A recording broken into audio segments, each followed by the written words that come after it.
A payment service kept crashing with OOM-killed every few hours. The team blamed a memory leak, but the real culprit was a distributed lock client that, on failure, retried in a tight loop, spawning thousands of connections until the container hit its 4 GB limit. Here's exactly why. Welcome to TheCodeForge. Before we dig into that production issue, let's cover distributed locking. Distributed locking ensures only one process holds a lock on a resource at a time across a network. Without it, two services can simultaneously process the same order, decrement inventory twice, or overwrite each other's data. The lock service, Redis, ZooKeeper, or a database, coordinates access. Distributed locking is hard because of the fallacies of distributed computing. The network is unreliable, clocks drift, and processes can pause for garbage collection. These three facts make distributed locking fundamentally different from single-process locking. Even with a lock, you can get corruption if the lock expires while the holder is still working. That's split brain. Here's a classic pattern. To decrement inventory, first acquire a distributed lock on the item. Then read the current stock, check if sufficient, update, and always release the lock in a finally block. This prevents two orders from overselling the same item. This pseudocode shows the pattern. We acquire a lock with a 5-second TTL, read stock, check, update, and release. But if the TTL is too short, the lock expires while processing, another worker grabs it and you get split brain. Use a Watchdog thread or fencing token to prevent that. Redis is popular for distributed locking because it's fast. The basic pattern: set key value NXPX 5000, atomically set the key if it doesn't exist with a TTL. To release, use a Lua script that deletes only if the value matches your unique token. But Redis isn't strongly consistent.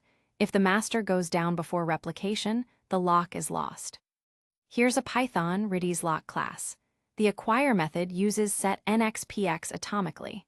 The release method uses a Lua script to delete only if the token matches. This prevents deleting someone else's lock. Always use a unique token per lock attempt. When correctness matters more than latency, use ZooKeeper or etc. Both use consensus algorithms for linearizable writes. The lock pattern: create an ephemeral sequential node. The client with the smallest sequence number holds the lock. When the client disconnects, the node is automatically deleted, no TTL needed. But session timeouts can still cause split brain. Here's an etc. lock in Go using the concurrency package. We create a session with a 10-second TTL, then a mutex. Lock blocks until acquired. The session automatically releases the lock if the client disconnects, but always use a fencing token to reject stale writes from a session that timed out. If you're already using a relational database, you can use row-level locks with select for update. The lock is held for the duration of the transaction. But database locks are coarse. If you lock a row for too long, other transactions queue up. Also, if the application crashes mid-transaction, the lock is held until the database detects the dead connection. Another database pattern: use a lock table with a unique constraint on lock name. Insert to acquire, delete to release. The ON duplicate key update handles TTL extension.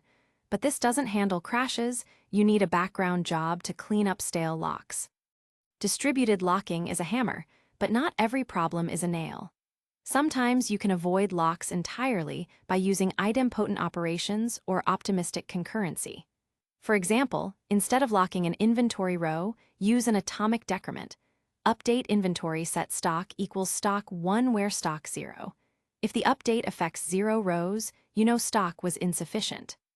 This SQL atomically decrements stock only if stock 0. No lock needed. The row count tells you if it succeeded. For payment processing, use an idempotency key. The client sends a unique key, and the server checks if it has seen it before.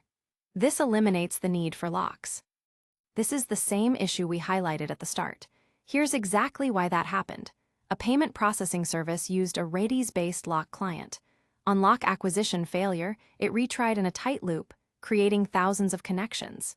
Each connection consumed ~50 KB, and the container had a 4 GB limit. Eventually, Kubernetes killed it with OOM-killed. The fix was to set a max retry limit of 3 with exponential backoff. a connection pool limit of 10, and a circuit breaker that stops retrying after 5 consecutive failures. This prevented the runaway connection creation. Always bound retries and connections in distributed lock clients. An unconstrained retry loop is a self-inflicted DDoS. Don't do GET and del in 2 separate commands. Between the GET and del, another client might have acquired the lock. Always use a Lua script or the unlink command with a check. Otherwise, you'll delete someone else's lock and cause corruption.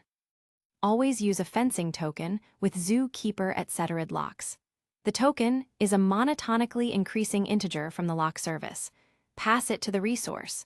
The resource rejects writes with a token older than the last write. This prevents stale lock holders from corrupting data. Holding a database lock for more than a few seconds will cause connection pool exhaustion and deadlocks. Keep critical sections under 100 ms. If you need longer, use a heartbeat or switch to Redis/ZooKeeper. This is the exact mistake from the incident, an infinite retry loop with no delay or limit. It creates connections in a tight loop until memory runs out. Always use a bounded retry with exponential backoff and a circuit breaker. The article mentions fencing tokens, but doesn't show how to implement them. Here's a concrete example using Redis to generate a monotonically increasing token that the resource can check to reject stale writes. The article mentions Redlock's clock drift sensitivity, but doesn't quantify it. In practice, Redlock safety depends on the assumption that clock drift is bounded, e.g., 10% of TTL.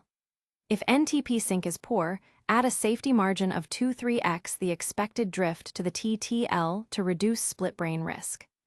The article suggests a Watchdog to extend TTL but doesn't detail it. A Watchdog thread periodically extends the lock TTL, e.g., every 1/3 of TTL, while the critical section runs. This prevents premature expiration during long operations. Implement with a background thread that checks if the lock is still held and extends it via PEXBIRE. When debugging lock issues, first check the lock key TTL and value. Verify that lock acquisition is atomic. Check for clock drift between nodes, sync NTP. For split brain, add a fencing token that the resource checks before accepting writes. Let's run through some common interview questions. How does Redlock handle clock drift? Assumes bounded drift, 10 ms, use NTP and safety margin. When choose ZooKeeper over Redis? For critical resources needing strong consistency, Redis for high throughput. What happens during long GC pause? Lock TTL expires, another acquires lock. Use fencing token to prevent stale writes. And a few frequently asked questions. How do Redis locks work? Set NXPX atomically sets key with TTL, release with Lua script checking token. Redis versus ZooKeeper. Redis faster but eventually consistent. ZooKeeper slower but linearizable. How to prevent split brain? Use fencing token, clock sync NTP, and Watchdog to extend TTL. Key takeaways: distributed locking is hard because of network partitions, clock drift, and process pauses. Always use a fencing token. Redis locks are fast but not strongly consistent. Use Redlock or ZooKeeper for critical resources. Always release locks in a finally block and use a unique token. And consider avoiding locks entirely with idempotent operations or atomic database updates. Ready to go deeper? Up next, consistency models, then PACELC theorem, then vector and Lamport clocks.